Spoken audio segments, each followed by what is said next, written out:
어느 나라나 다 절기가 있고 명절이 있을 겁니다. 그들만의 이유가 있어서 그들이 모이고 또 지정해놓고 유래가 있습니다. 우리나라도 마찬가지죠. 우리나라에 3대 절기가 있는데요. 설, 그리고 단오, 그리고 추석이 있습니다. 특별히 설과 단오는 좀 차치하고요. 추석에 대한 이제 유래를 한번 간단하게 말씀을 드리자면, 추석은 다른 말로 한가위, 가배, 가위 이런 말로 쓰였다고 합니다. 근데 여기서의 한은 크다라는 말이고, 가위라는 말은 가운데라는 말입니다. 그래서 8월 15일의 한가위는 8월의 한가운데의 큰 날이라는 뜻입니다. 이게 다 의미가 있어서 만들어 놓은 거겠죠. 근데 특별히 이제 가위라는 말을 들어서 이제 신라 시대 때 길쌈놀이를 했는데요. 그때 이제 길쌈이라는 것은 실을 짜는 것을 말합니다. 궁중에 모여서 여자들이 이제 두 패로 나눠서 이제 시작해서 한 달 동안 이 실을 짜는 거죠. 이제 어느 날짜 이제 한 달 뒤에 이제 한가위가 돼서 배를 짠 그 양을 가지고 승부를 이제 가르는 겁니다. 진 편이 이긴 편에게 음식과 또 춤으로 대접을 하는 것이다 하는 것이죠. 추석이 되면 그래서 굉장히 음식도 많아지고 소출도 많은 이제 가을이기 때문에 인심도 후해지고 마음도 풍성해집니다. 그래서 이런 말도 있습니다. 더도 말고 덜도 말고 한가위만 같아라 하는 말이 있습니다. 그때는 이제 놀이도 했습니다. 농악, 씨름, 강강술래, 가마싸움 이런 것들도 하면서 서로 재밌는 시간들도 많이 보냈습니다. 그러나 가장 즐거운 것은 이제 이런 큰 명절날 우리 가족들이 함께 모여 얼굴을 맞댈 수 있다 하는 것이 실은 가장 큰 의미라고 볼 수 있습니다. 이 명절에. 이렇게 우리나라에도 이제 3대 큰 명절이 있듯이 유대인들에게도 이 큰 명절이 3가지가 있습니다. 이들에게도 다 이유가 있고 의미가 있어서 만들어 놓은 것이다 하는 것이죠. 근데 먼저 이 3대 명절을 좀 알아보기 전에 성경에는 많은 절기가 나오는데요. 이걸 한번 좀 간략하게 정리를 한번 해보겠습니다. 나오죠? 이제 5가지 종류의 절기가 있습니다. 우리 들으면 이렇다 저렇다 말은 많은데 이게 뭔지를 잘 모르는데 한번 간략하게 정리를 해보겠습니다. 오늘 살펴볼 유월절, 오순절, 초막절이 있습니다. 이것은 이스라엘의 남자들이 모두 성전에 올라가서 참여토록 명령되어진 절기입니다. 이것은. 그리고 모두 이 3가지 이 절기는 농사철과 관련이 있습니다. 농사철과. 그래서 이것을 계절적 명절들이라고 불리워집니다. 두 번째는 신년에 지켜지는 나팔절, 대속제일이라는 게 있습니다. 근데 이것은 이제 명절이라기보다는 하나님 앞에 엄숙히 자신을 내어놓고 회개하는 날이다. 이것이죠. 이제 신년을 맞이하여서. 세 번째는 금식일입니다. 바벨론에 의한 예루살렘 성과 성전에 파괴된 것을 기억하면서 이스라엘 백성들이 이제 금식하는 것이죠. 근데 그 종류에는 10월 금식, 4월, 5월, 7월 금식 이런 것들이 있습니다.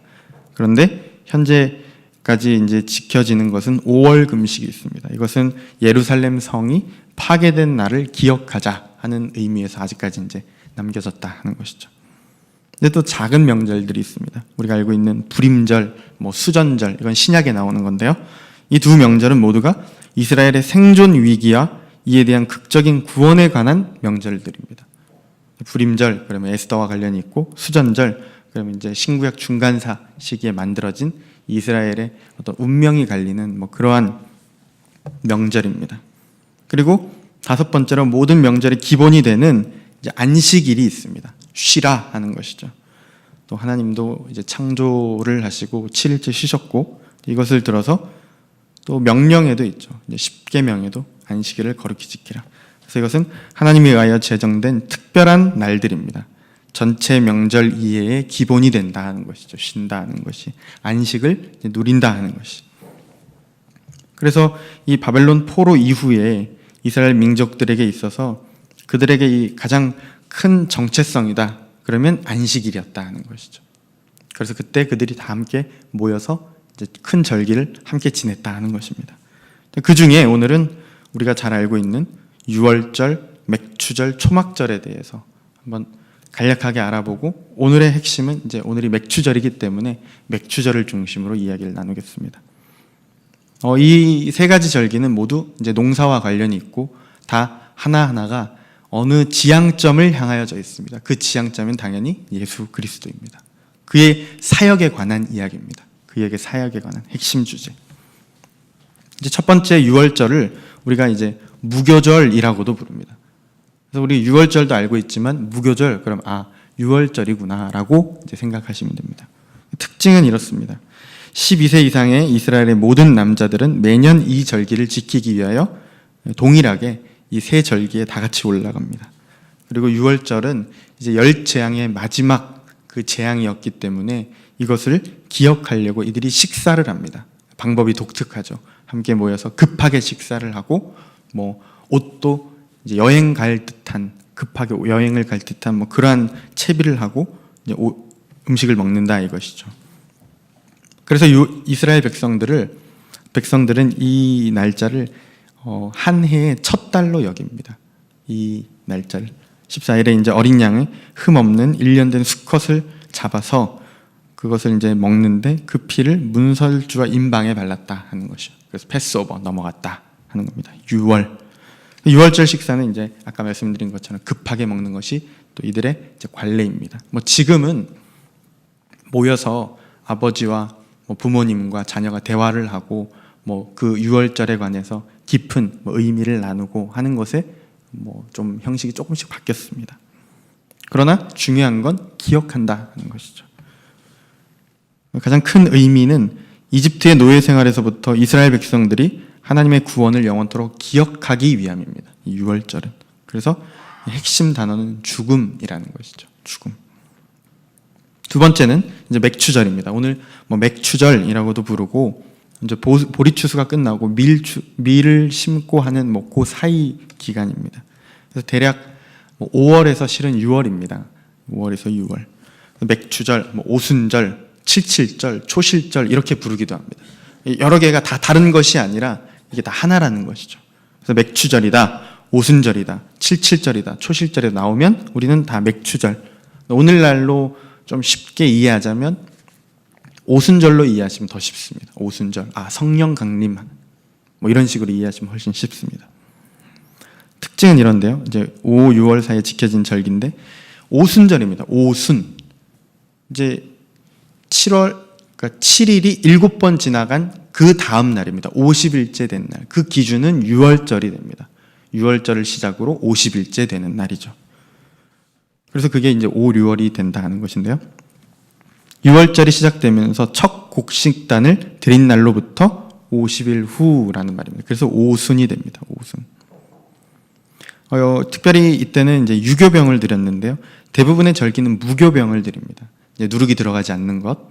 그런데 이 오순절에는 무교병 대신 유교병을 드렸다는 거죠. 이것은 일상생활에서 일용할 양식을 베푸시는 하나님께 감사한다 하는 그 의미가 있습니다. 그래서 처음 익은 열매를 드리는 날, 그리고 추수한 밀로 빵 2덩이를 제물로 드리는 날과 관련이 있습니다. 이것을 영어로 하자면 더 하베스트 피스트입니다. 추수에 관한 축제라는 거죠. 추수의 축제, 하베스트 피스트. 그래서 우리가 이것을 맥추, 보리를 추수한다기보다는 영어대로 추수에 대한 의미가 있습니다. 그리고 처음 것을 첫 열매를 그래서 드렸다 하는 것이죠. 또 harvest feast. 첫 열매의 추수를 강조한다 하는 겁니다. 첫 열매의 추수. 신약 시대에는 예수 그리스도의 이제 부활 이후에 성령이 강림하신, 그래서 그 성령의 강림으로 인한 새롭게 탄생한 신약 교회가 첫 열매가 되었다 하는 것으로 이해하고 의미가 있다 하는 겁니다. 이제 마지막 절기는 이제 수장절입니다. 우리가 수장절 하면 좀 의아한데요. 초막절 이러면 좀 쉽습니다. 말 그대로 텐트라는 거죠. 광야에서 이제 40년을 살았을 그 기간 동안의 날들을 기억한다 하는 겁니다. 그곳에는 건물을 지을 수 없기 때문에 주의 명령대로 주님이 또 성막으로 임하시는 것처럼 이스라엘 백성들도 장막에서 살았습니다. 그래서 초막절, 장막절 뭐 이런 식으로 부른다 는 것이죠. 이들은 이 초막에 거주하면서 수송아지, 수양, 어린 양 뭐 이런 것들을 뭐 다수의 이제 제물을 날마다 드렸습니다. 뭐 7일 동안 지켜졌고요. 뭐 우리가 이제 설이나 이럴 때 축제를 즐기고 뭐 이렇게 놀이를 하는 것처럼 이들도 절기가 되면 막 예배만 드리고 끝이 아니라 아주 긴 뭐 7일, 8일 동안 항상 모여서 축제를 벌였습니다. 먹고 마시고 즐기고 놀이를 하고 하는 것처럼. 뭐 이때도 7일 동안 이제 그것들을 다 지켰다 하는 것이죠. 그래서 우리는 최근에 이것을 추수감사절로 드립니다. 추수감사절.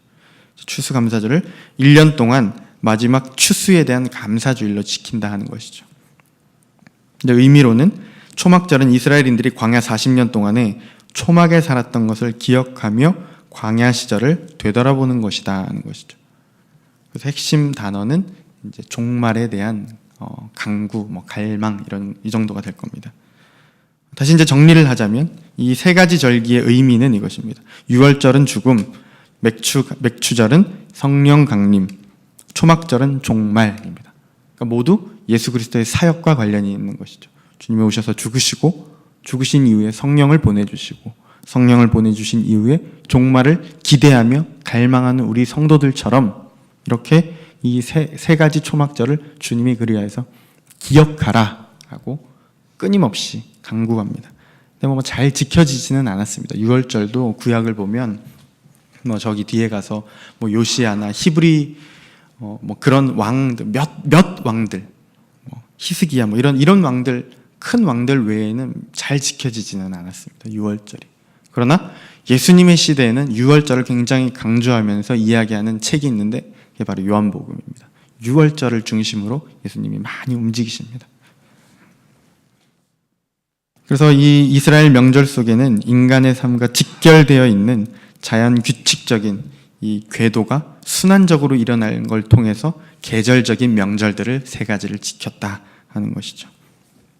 자, 그러면 이제 구약에서의 오순절의 의미는 무엇인지 한번 보겠습니다. 구약에서는 가나안 땅에서의 농사와 관련된 의미인데요. 이것은 이제 이스라엘 민족의 구원 역사, 즉 출애굽 구원과 관련된 역사적 의미가 있습니다. 그래서 이제 두 가지 의미로 살펴볼 건데요. 첫 번째는 농사와 관련된 의미고 두 번째는 이제 역사적 의미가 있습니다. 첫 번째는 농사와 관련된 의미입니다. 이것은 아까 말씀드린 것처럼 곡식의 첫 추수는 유월절을 계기로 시작이 된다 이것이죠. 유월절을 계기로 시작이 됐는데 추수한 보리의 첫 단을 요제로 드리는 것이 오순절 날짜 계산의 첫 날로 되어 있습니다. 그래서 추수한 밀을 구운 빵 2덩어리로 해서 하나님께 드리는 것이죠. 근데 아주 중요한 것은 이겁니다. 이들이 농사를 지었다는 겁니다. 광야에서는 주님이 주신 것, 만나와 메추라기로 연명했죠. 하루하루를. 더함도 없고 덜함도 없는 것처럼 만나와 메추라기로 살았지만 이제 이스라엘 백성들은 이 가나안에 들어가서 정착해서 이것들을 이제 농사를 짓게 되는데 이것들을 가지고 소출을 가져와 하나님께 드렸다 하는 것이죠. 그래서 이 농사 짓는 땅 그 자체는 개인의 소유가 아니라 하나님께 속했다 하는 그 개념이고 또 하나님은 궁극적인 땅 주인이 되시고 우리 이 이스라엘 백성들은 신자들은 땅을 위임받은 청지기다라고 하는 그 위치적 개념도 있습니다. 그래서 농사의 성공적 추수는 인간의 노력에 근거한 것이 아니라 비와 바람과 적당한 햇볕을 주시는 하늘에 있다. 하나님께 이 모든 것이 달려있다 하는 하나님을 바라보는 신앙이 바로 농사적 이 의미와 관련이 되어 있습니다. 이제 출애굽기 23장에 보면 이제 첫 명령이 나오는데요. 이 언약 법전이라는 이 속하는 23장에 나오는데요. 15절에 유월절을 이야기하시면서 무교절을 이야기하시면서 이렇게 이야기하십니다. 너는 무교병의 절기를 지키라. 내가 내게 명령한 대로 아비벌의 정한 때에 이래 동안 무교병을 먹을지니 이는 그 달에 내가 애굽에서 나왔음이라. 여기서 잘 보셔야 됩니다. 빈손으로 내 앞에 나오지 말지니라 라고 나옵니다. 여러분 이게 어떻게 들리시나요? 여러분 귀에는. 빈손으로 나오지 마라. 주의 절기에 나올 때 빈손으로 나오지 마라. 꼬인 마음으로 들으면 야, 하나님 정말 그거밖에 안 되시나? 이렇게 하나님이 치사스러운가? 우리가 거둔 게 얼마나 된다고? 그걸 또 좀 떼서 나오라고 하시나? 여러분 이렇게 들리시는지? 아니면 빈손으로 나오지 마라. 이건 사실은 약속입니다. 약속. 어떠한 약속이냐면 이 말씀을 주신 때는 광야, 이제 이스라엘 백성들이 광야에서 탈출한 지 3개월째입니다. 3개월째. 3개월째에 언제 약속을 주냐면 실은 하나님의 계획은 대략 한 10개월 후였습니다. 그 후에 이제 이스라엘 백성들을 다듬어서 이제 그 가나안으로 들어가겠다 하는 것이죠. 그런데 언제나 늦춰졌나요? 40년이나 늦춰졌죠. 대략 40년이. 하나님은 그런 것도 미리 아셨습니다. 그래서 가서 농사를 니네가 지을 건데 거기서 소출이 나올 것이다. 내가 비와 바람과 햇빛을 관장하는데 그 소출의 주인이 너의 손이 아니라 나의 의하여서 나오는 결과물이다 하는 것이죠. 그러니 빈손으로 나오지 말라는 우리가 뭔가 안 들고 가면 안 되는 게 아니라 들고 나올 걸 주겠다는 하나님의 강력한 약속인 것이죠. 빈손으로 나오지 마십시오, 여러분도. 아멘? 빈손으로 나오지 마십시오. 하나님이 주시는 것으로 들고 나오시면 됩니다. 그러니 신앙이 쉬운 것이죠. 신앙이 가벼운 것이죠. 마음이 무겁지가 않죠. 그러나 언제껏 하나님이 나에게 채워주시나 이게 아니라 주님이 채워주실 거니까 주시는 만큼 드리겠다. 그 신앙으로 나오셔야 됩니다.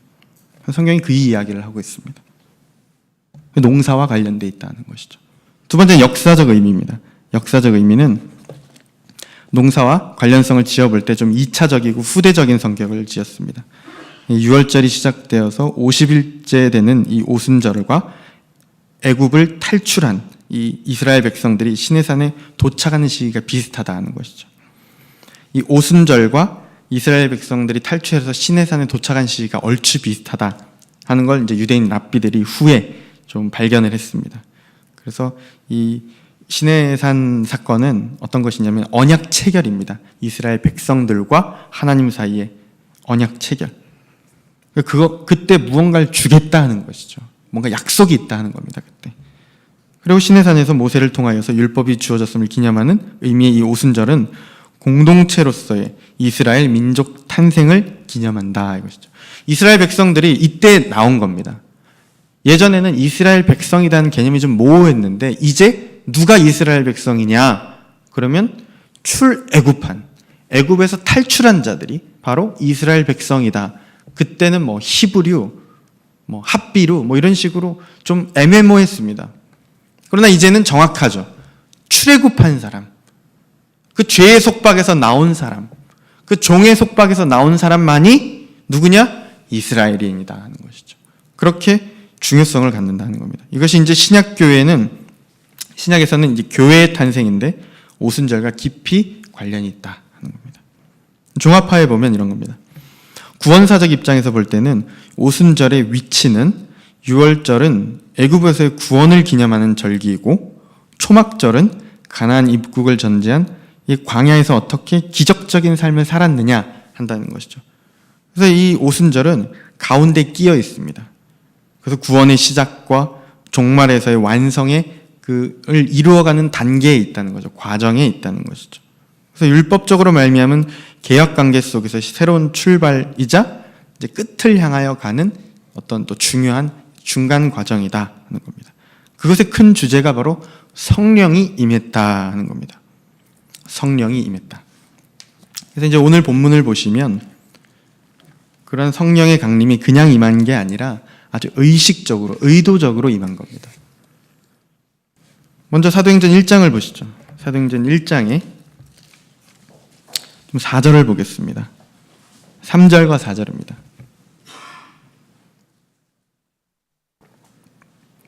사도행전 1장 3절과 4절. 그가 고난받으신 후에 또한 그들에게 확실한 많은 증거로 7인이 살아계심을 나타내사 40일 동안 그들에게 보이시며 하나님 나라의 일을 말씀하시니라. 주님이 부활하시고 이제 무엇을 하셨냐면 그냥 있으신 게 아니라 하나님 나라의 일을 말씀하셨다. 왜냐? 개념이 없었기 때문이죠. 주의 나라가 무엇인지, 주님의 뜻이 무엇인지 이들에게는 개념이 없습니다. 1세기니까요. 1세기. 1세기도 그러니까 34년이겠죠. AD 33년이겠죠. 이때는 하늘이다, 천국이다 개념이 없습니다. 지구가 뭐 네모나타 동그랗다는 개념도 없었을 시절이었으니까요. 그러니까 하나님이 친히 하나님 나라에 관해서 저희야 뭐 플라톤의 이데아 이런 걸 대충이라도 알고 있어서 천국 개념, 하늘 개념, 이원론 이런 게 개념이 성립이 되어 있지만 이미 어떻게든 배웠어요. 들었든지 배워서든지. 그러나 이때는 그런 게 없는 겁니다. 그러니 하나님이 친히 예수님을 보내셔서 이제 하나님의 나라의 일을 예수님이 부활하셔서 말씀하셨다 하는 것이죠. 4절에 사도와 함께 모이사 그들에게 분부하여 이르되 이제 이런 약속을 하는 겁니다. 예루살렘을 떠나지 말고 내게서 들은 바 아버지께서 약속하신 것을 기다리라. 뭔가 약속이 있다 이것이죠. 의도적으로 왔다 이겁니다. 성령이 이 날짜에 의도적으로 오순절에 의도적으로 왔다 이것이죠. 왜냐? 첫 열매를 드려야 되기 때문에 약속한 것이 있기 때문에 약속대로 그 날짜에 오는 겁니다. 그래서 이들이 모여 있는 거죠. 아버지께서 약속하신 것 그게 바로 성령이다 하는 겁니다. 그 성령을 받은 자가 신약교회의 첫 열매가 되어서 죽음의 씨앗을 뿌려졌다 하는 겁니다. 죽음의 씨앗을. 제자들에게는 이런 약속이 있습니다. 오직 성령이 너희에게 임하시면 너희가 권능을 받고 예루살렘과 온 유대와 사마리아 땅끝까지 이르러 내 증인이 되리라 말씀하시니라 라고 나옵니다. 제자들에게는 이런 약속이 주어졌죠. 너희에게 성령이 임할 거다. 성령이 임할 건데 권능을 받고 무엇을 해라? 증인이 되라. 증인이 되라. 증인의 가장 큰 전제 조건은 무엇이냐면 봤다 하는 것입니다. 봤다. 제자들이 그걸 봤죠. 어설펐지만 3년 동안 따라다니면서 도망을 갔지만 봤죠. 헛된 봄이 아니었습니다. 헛된 들음이 아니었습니다. 물론 마지막에는 배신하고 돌아갔지만 그러나 다시 회개하고 돌아왔습니다. 그리고 40일이 지나고 약속을 받았습니다. 증인의 삶을 살아라. 이건 이제 제자들에게 지워진 것입니다. 우리들은요, 서신의 시대를 살고 있는 우리들은요, 어떠한 모습이어야 되냐면 에베소서 4장 8절에서 14절 제가 그냥 읽도록 하겠습니다.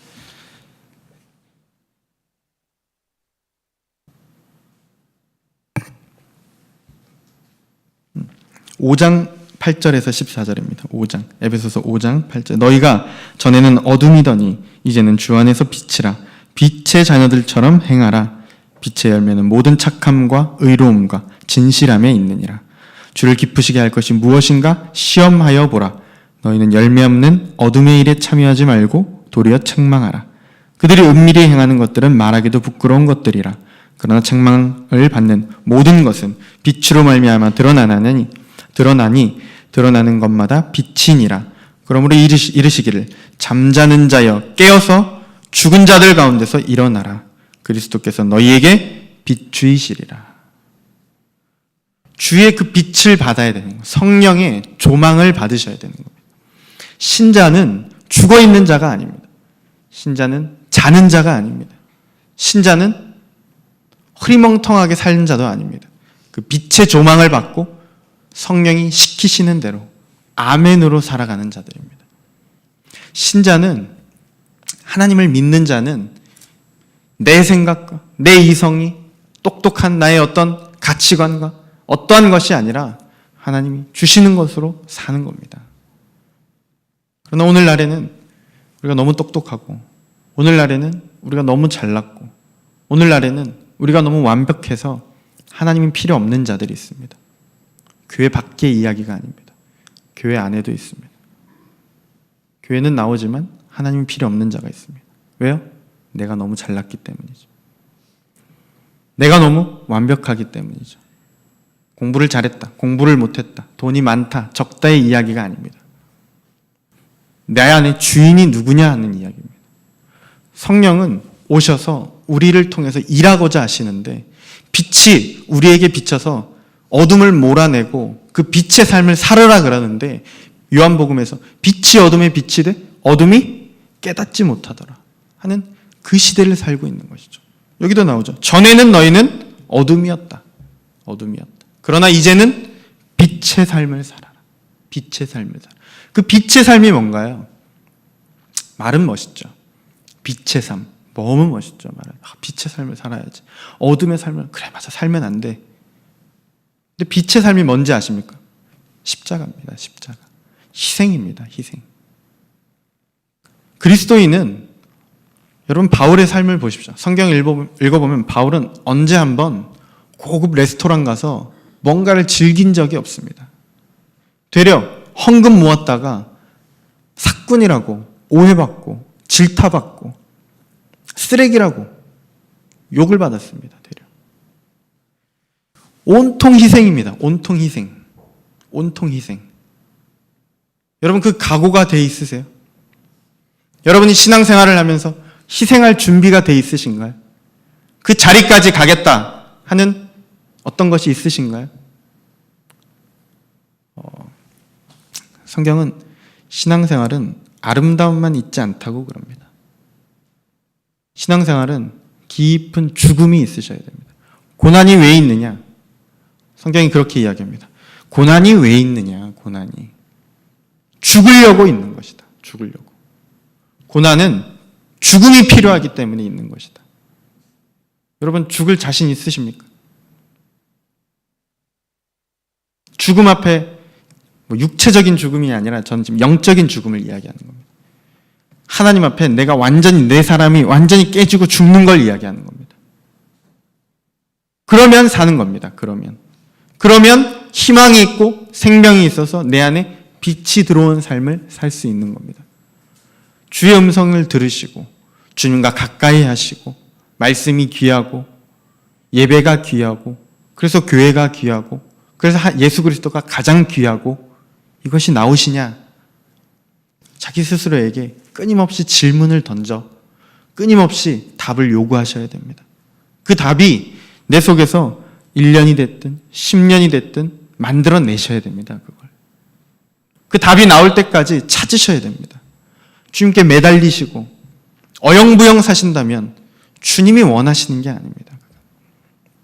어영부영 산다는 건 가치적인 측면에서 하나님은 좀 덜하다는 겁니다. 내게 더 소중하다는 거죠. 물론 바쁜 사람들은 어쩔 수 없습니다. 바쁘기 때문에. 그러나 마음에서는 하나님을 끊임없이 갈구하고 갈망하셔야 된다는 거죠. 그 시작이 무엇이냐면 예배입니다. 예배. 바쁘신 남자분들이야 어쩔 수 없다고 쳐도 회사가 늦게 끝나니까요. 늘 출퇴근 시간만 2시간, 3시간이니까요. 그러나 가능할 때라면 예배에 나오셔서 주님을 찾으셔야 된다는 거죠. 주님은 우리에게 복을 주시려고 두 팔 벌려 아주 환영하고 계시는데 우리가 그 복을 열매를 따다 먹지 않는다면 완전히 우리 손해인 겁니다. 완전히 우리 손해. 최근에 제가 이제 책을 하나 읽었는데요. 유명하지 않는 목사님입니다. 삼각교회에서 목회를 20년 정도 하시고 전혀 교계에서도 알려지지 않으셨고 그런데 굉장히 실력자입니다. 원래 숨은 고수들은 겉으로 드러나서 이렇게 활동을 하지 않는 것 같습니다. 이분은 삶이 굉장히 기구합니다. 어떻게 기구하냐면 아버지가 목사님인데 자기가 초등학교 고학년쯤에 여성도와 바람이 나서 모든 걸 내팽개치고 떠나시고 그래서 어머니와 자기 동생과 이렇게 늘 평생을 사셨던 거예요. 그래서 이제 기능대학에 가서 장학생으로 들어가서 이제 졸업을 한 달 앞둔 그 시기였답니다. 아버지가 그렇게 하고 돌아갔으니 자기가 목사가 되고 싶었겠습니까? 그런데 기능대학 4년 졸업을 1년 앞두고 하나님이 갑자기 며칠 동안 부르시더랍니다. 자기를.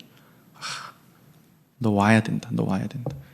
그래서 회개하고 돌이켜서 한 달을 남겨두면 이제 직장을 들어가서 이제 가족을 건사하기에 충분한 어떤 자금이 마련이 됐을 텐데 이제 또 공부를 해야 된다 이것이죠. 그러나 어쨌든 주의 부름이 있었기 때문에 순종하고 갔습니다. 그래서 굉장히 유능하신 분이에요. 보니까 여러분 히브리 헬라어를 번역한다. 그럼 누가 하겠습니까? 이건 기본 교수입니다. 그죠? 교수님 외에는 우리 잘 못합니다. 그거 굉장히 힘들거든요. 근데 이분이 히브리 헬라어와 영어에 굉장히 능통해서 우리 새로 나온 그 메시지 성경이라는 게 있어요. 아시는지 모르겠습니다. 메시지 성경이라는 게 있는데 거기에 히브리 헬라어를 감수하는 분입니다. 딱 보면 늘 너무 많이 봤기 때문에 이걸 막 능통하게 그런 분이세요. 그렇다고 기도를 안 하는 게 아니냐 그런 것도 아니더라고요. 아주 고수입니다. 고수. 우리가 신앙의 그 십자가를 닮는다는 건 어느 거냐면 어느 날 이분이 이제 길을 걸어가는데 시장통을 걸어가는데 십자가를 좀 그날은 생각하면서 좀 걸어갔대요. 십자가를 생각하면서 처벅처벅 걸어갔는데 이제 아마 파하는 시간이었던 것 같습니다. 그래서 이제 생선을 다 팔고 거기서 남겨진 그 국물들, 그 비린내 나는 거. 생선 장수가 그걸 무심결에 확 끼얹었는데 그 목사님 지나가셨던 거예요. 그래서 바지에도 그 생선 비린내가 나는 물이 다 튀기고 신발에도 튀겼다 그럽니다. 우리 같으면 뭐가 나왔겠죠, 입에서. 거룩하지 않는 어떤 것들. 이런 건 그죠? 확 올라왔겠죠. 이만큼 쳐서 내가 지금 너 십자가 생각 안 했으면 넌 죽었다. 이 정도였겠죠, 그죠? 너 교회 안 다녔으면 넌 이미 갔어. 이런 거. 근데 목사님이 그분이 미안해할까봐 그냥 살포시 웃어주고 그냥 지나갔답니다. 그 비린내 나는 신발이 대개는 됐겠습니까? 그거 아니면 없을 수도 있었을 텐데 그 신발이. 근데 어쨌든 그 비린내 나는 물을 튀겼지만 그 상대편을 생각해서 다행히 그때 십자가를 생각하셔서 그냥 이렇게 처벅처벅 그냥 걸어갔답니다. 이게 내공이죠. 이게 영성이죠. 내공이고 영성이죠. 실은 많은 희생을 감수하는 겁니다. 신앙은. 우리는 길에 가다가 누가 조금만 우리를 쳐다봐도 쟤가 나를 왜 쳐다보나 하고 마음에서 이미 욕이 이만큼 나오고 앞에서 차가 조금만 지체해도 우리의 빵빵한 그 크락션이 더 크게 들리려고 크락션도 바꾸시죠. 빵빵 울려대고 또 집사님이 늘 큰 차를 몰고 다니신 집사님 계시는데 이제 초보 운전을 붙인 조그만 차를 몰고 가면 항상 추월을 하신다고 많은 분들이. 우리는 그런 세상에 살고 있습니다. 물론 이건 세상입니다. 신자는 그게 아니라는 것이죠. 당해주고 당함을 당하여도 넉넉한 마음으로 이해할 수 있는 그게 신자입니다. 성령으로 산다는 것은 어떤 붕 뜬 이야기가 아닙니다. 맨날 교회만 나와서 기도하라는 이야기도 아닙니다. 삶에서 우리가 어떻게 우리의 생활 속에서 나의 와이프를, 나의 남편을 어떻게 배려할 것인가, 그 속에서 답이 있는 겁니다. 빛을 받은 자들은 아량과 넉넉함과 이해가 있는 것이죠. 그러나 우리는 조금 부족합니다. 마음에 안 드는 성도가 있다면 그가 하는 한마디가 일주일 내내 귀에 맴돌 수도 있고 그렇지 않을 수도 있습니다. 그렇지 않으셔야 됩니다. 억지로 안을 수는 없습니다. 그러나 그러한 모습이 나에게 보였다. 그러면 주님께 나오셔야죠. 해결을 하셔야죠. 너가 있어야 나가 있는 겁니다. 내가 있는 겁니다. 나 혼자로는 절대로 아무리 내가 비싼 옷 입었다 그래도 그걸 인정해 줄 사람이 없다면 아무 가치가 없는 겁니다. 그 옷이. 아무리 좋은 신발을 신고 아무리 멋있는 머리를 해도 너가 나를 인정해 주지 않으면 아무 소용이 없는 겁니다. 여러분 여성분들 머리 굉장히 비싸게 주고 하시죠? 머리 길면. 근데 교회 왔는데 아무도 머리 이야기하지 않고 머리가 이렇게 푸석해 이러면 어떻게 하시겠습니까? 방금 머리하고 왔는데 머리가 이렇게 푸석해 좀 그런 얘기 하지 마십시오. 여자들이 그냥 무조건 예쁘다 이렇게 이야기하십시오. 비염을 약간 섞어서 이만큼씩 이런 얘기를 한번 하셔야 됩니다. 우리 할머니에게도 할머니 오늘 왜 이렇게 여왕처럼 이렇게 예쁘세요? 이렇게 이야기하셔야 됩니다. 그래야 좋아하신대요. 어머니가 가르쳐 주셨어요. 제가 자꾸 아줌마 그러니까 여자들은 그런 걸 좋아한다 그럽니다. 이렇게 해주십시오. 돈 안 듭니다 별로. 어쨌든 우리는 우리의 신앙이 무엇을 향하여져 있고 우리의 신앙의 방향성이 어디에 있어야 되는지를 늘 생각하시고 주님이 우리에게 이 신약교회의 탄생을 예수 그리스도의 죽음으로 그리고 50일 이후에 오순절날 성령을 보내주셨다 하는 것을 기억하시면서 성령의 의리 속에 임재함과 성령의 그 교통 역사하심을 통해서 우리의 삶이 내가 사는 게 아니라 성령이 주시는 것으로 늘 기쁘게 넓은 아량을 가지고 주의 십자가를 늘 생각하시면서 희생의 삶을 살아내실 수 있길 주의 이름으로 축원드립니다. 기도하시겠습니다.